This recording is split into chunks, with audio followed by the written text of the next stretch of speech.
Y'all know I love a good scan tool, and today we're taking a look at the VD70S from Vdiagtool, wireless automotive diagnostic tool. It boasts all systems diagnostics, 36 plus services, full bidirectional control, ECU coding, 30 times faster, vehicle coverage for broads, 24 tech support, and it works on OBD2 and EBDOD, CAN FD and DOIP, and FCA auto auth. It's got a 7-inch touchscreen, runs Android 10, quad-core processor, 2 gigs plus 64 gig memory. I'm guessing that's expandable. An 18.25 watt-hour battery, 8-in-1 graphing. That's going to come in handy. You can export as a CSV. It works with an endoscope. I don't think it actually comes with one, but you know, probably an expansion module or whatever. And obviously, it's got a Wi-Fi connection to steal your data. Let's get this guy open and see what she looks like. Comes in a blow molded case. Top-notch services, hassle-free warranty, lifetime tech support. That's cool. And here is the support email right on the box. Nice and handy. Let's open her up, see what we got inside. Yeah, okay. Kind of the same thing that we saw from the X tool, which is kind of interesting. The accessories are down in the bottom of the case, which this is your wireless dongle. You don't need these seasoning packages anymore. Comes with a USB-C to USB-C cable. And it's got the same style charger as the X tool too. Interesting. And it comes with a quick start guide, which we probably don't need. I'll pop the straps on this guy, slide it out of his condom here, peel the screen protector off, and power this bad boy up. And you know, I don't know how I feel about these blow molded cases. I kind of wish it came with a soft case instead. I like soft cases better, but you know. It's greeting us in several different languages here. Let's tap the screen and let's go through setup here. Yeah, the first thing they always want you to do is get set up on the Wi-Fi. You have to register these devices, which is a little irritating, but they all do this. Alright, looks like we're automatically doing some updates here. It says updating UI resources. While we're sitting here waiting for it to update, we can just take a quick look at the outside of this thing. It's got these nice little rubber bumpers on it. Those feel really nice. Power button's up here. And this little port is your USB right there. We flip it over, and we see that it does have a camera. That's a nice feature to have. And it's got a little flippy stand. That took a couple minutes, but it's finally going. And it looks like we have to create an account, of course. Okay, with just an email and the password, it lets us register the device. Now it looks like subscription expires in 2028. Start now. Let's see if we can figure out how to brighten up that screen, huh? Go into settings and display. The brightness level said it was already all the way up, but it wasn't actually all the way up. There we go. That's all the way up. Hopefully you guys can see that nice and clearly. While we're in the settings, we'll take a quick look. Go to About and OS settings. Oh, okay, so here's basically all your standard Android stuff. Not sure how to exit this, but we have some buttons down here at the bottom. Let's see, hit that button. That kind of opens up, I guess, just like you're running apps. You hit the home button, it takes you to like the home of the tablet itself. You can see we have a few different applications pre-installed on here. It's got Chrome on here, obviously, and Adobe. Oh, I guess this is your back button right there. And what's this? Oh, that takes a screenshot. Okay, that's useful. And then like this is going to be, yeah, this is going to be like screen recording. Hit start, and obviously it's recording the screen right now. That can come in handy too if you're like doing some graphing and want to get the playback. But how do you stop it? Okay, you just hit that up there and it stops. Okay, let's hit this and go back to the main menu of this thing. Looks like we can click on something about the app here. See if it needs updating. Yep, looks like it's updating. Yeah, install that update. This looks like it's updating the actual diagnostic app itself because it closed down. All right, done, open. All right, we're back to the main menu again. Just taking a quick look at the main menu. You have auto scan, manual diagnosis, special functions. Hey, let's take a look at those special functions real quick. I don't know why it has a 1 next to each one of these things. Is that like an update thing? I don't know. You can take a look and see all the different special functions that this thing does. Obviously you have your oil reset and injector coating. That's good. ABS bleeding. That's nice. Airbag resets, air fuel ratios. Got several different relearns in here.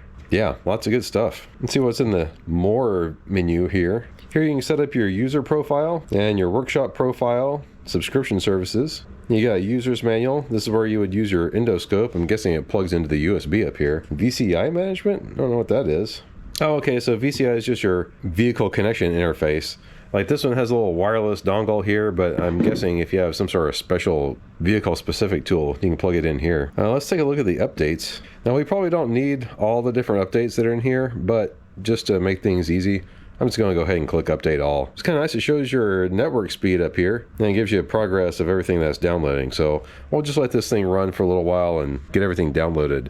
Oh, and it's kind of nice that they come shipped with, 81% battery. That's nice, so you don't have to charge this thing just immediately whenever you take it out of the box. All right, all the updates are done. And while it was updating, I plugged it in and got it charged up to 100% too. So if we go back to the main menu, we can take a look at a couple other things. The service center down here, this is actually the support from Vdiagtool. It's kind of nice that it's actually built into the thing.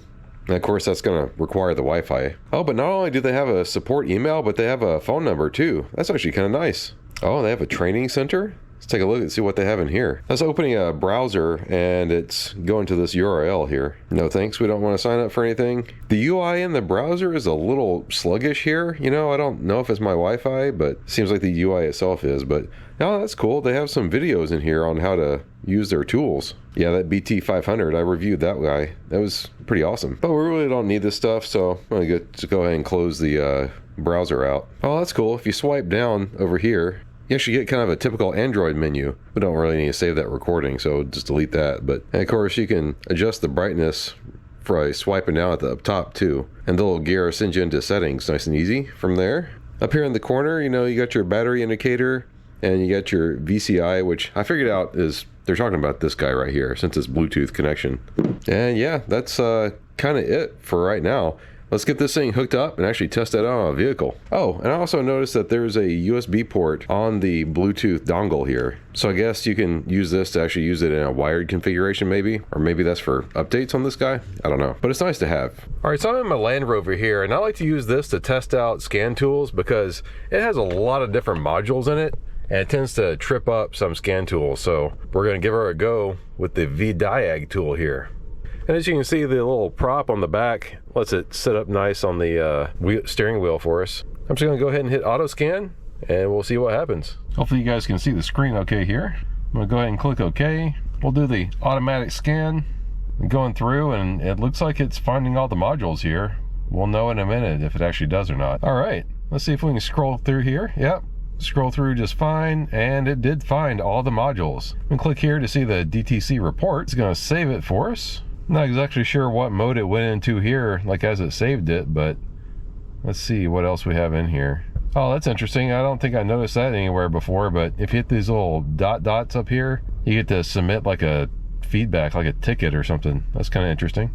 And of course, we're connected wirelessly here with the dongle. I think the wireless connection is really handy. I prefer that over wired, but you can see the little VCI thing is lit up here, indicating that it is connected to the dongle. I'm gonna hit the pause button because that's the only thing that's actually available to hit. And I don't know, see what it's doing. It says loading. I don't know, what was it loading? Well, it seems to be stuck in some sort of loop here. It's a little strange. Not really a good sign right off the bat, right? If you swipe up, you can get the main menu down here, and swiping up, I can go to like the program list, or I could go to home. So the device itself is still working just fine, but going back into the diagnostic program, what in the world is it doing? Why is it locked up here? You know what? I'm just gonna go ahead and close it out and then we'll restart it and see what happens. All right, I guess let's go look at the reports and see if it actually saved a report. Yeah, it did. It saved the report for us. So let's take a look at that report. Kind of gives you a quick overview. It tells you like how many error codes in each module, and then down below it shows you the actual error codes. And you can email it out if you need to. So, okay, yeah, that's cool. I like that. But let's go back and I'm going to do the auto scan again and see if it locks up again. That was really strange. It finds the car nice and quick. Do automatic scan. All right, let's do that DTC report again. And yeah, I want to just save it. Successfully saved. Then again, the only thing we can do is either go back or hit the pause button. All right, I think I got the exposure set a little bit better so you can see the screen better. But anyway, but yeah, so like I was saying, we can't do any more of these things, any of these buttons down here, which is really strange after doing that DTC report again. And again, I don't know what this pause button is supposed to do, but if I pause, it just says loading. And you can't do anything on the screen. Go ahead and close it out again. We'll open it back up. And you know what we should do? We should use that little comment thingy and send in a trouble ticket. I mean, why not? It's there, right? Let's get back to the same screen. All right, we're gonna save the DTC report again. Successfully saved. It goes into this thing. I'm not gonna hit the pause button. I guess we could hit the back button, but I want to open up this, function failure. Oh, you know what I can do? I can take a screenshot. See, look at that. That's nice. Now I can add the screenshot to it. But yeah, so we added the screenshot in there. So that's cool. Now we can describe what the issue is. Alright, so after saving DTC report, buttons gray out and become unselectable except for the pause button. Clicking the pause button causes the app to lock up. Alright, I'm going to go ahead and click submit. Successful submission. Alright, cool. So I guess now we just wait and see if they actually respond back.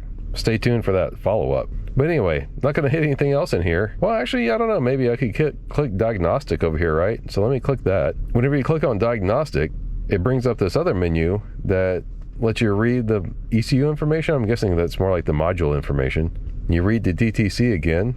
And you take a look at freeze frame data from here. That's kind of nice. Oh yeah, lots of good information in there. Of course, you can clear the DTC. We're not going to do that right now. We can take a look at the actuation tests. And that's really cool. You know, we can like turn on or turn off the all the little systems. In this case, we're working on the mirror heaters. Turn it on, shut it down. It's kind of cool. Ah, the window's going down. Ah, great. Now the window won't go back up. That's okay. Let me try this other one then. There we go. All right. That was startling. You gotta be careful with doing these actuation tests. You know, you don't want to do something that might actually mess up the car. But that's not really useful or related to, you know, the actual DTC. It had something to do with the mirror heaters, you know. Let's take a look at the live data in this module. That's kind of a nice feature in here too. Yeah, you just have like some voltages in here. Yeah, anyway, I'm not sure any of this stuff is actually helpful, but let's go back and maybe let's take a look at the PCM. What were our DTCs in here? Air fuel ratio imbalance, uh-oh. O2 sensor low, camshaft profile, performance stuck off. Interesting. Now let's go back and let's take a look at, well, just take a look at the actuation tests that you can do in here. I'm not going to do anything because the engine is running, so, you know, I don't want to mess anything up, but just look and see what's available. But let's take a look at the live data. For a scan tool to really be useful, it's got to be able to graph live data for you, and so let's check out some of that stuff. Well, we have 257 things that we can actually look at in here. That's crazy. Yeah, so like maybe let's grab like short-term fuel trim and then lambda. Oh, that's cool. It's got the variable valve timing in there too. That's pretty wild. Target ignition angle. Ooh, yeah, knock control system. And you know, let's see if we blip the throttle a little bit. You can see these changing in real time. And I can tell this is actually scanning from the CAN data and not just an OBD scan because it's updating nice and fast.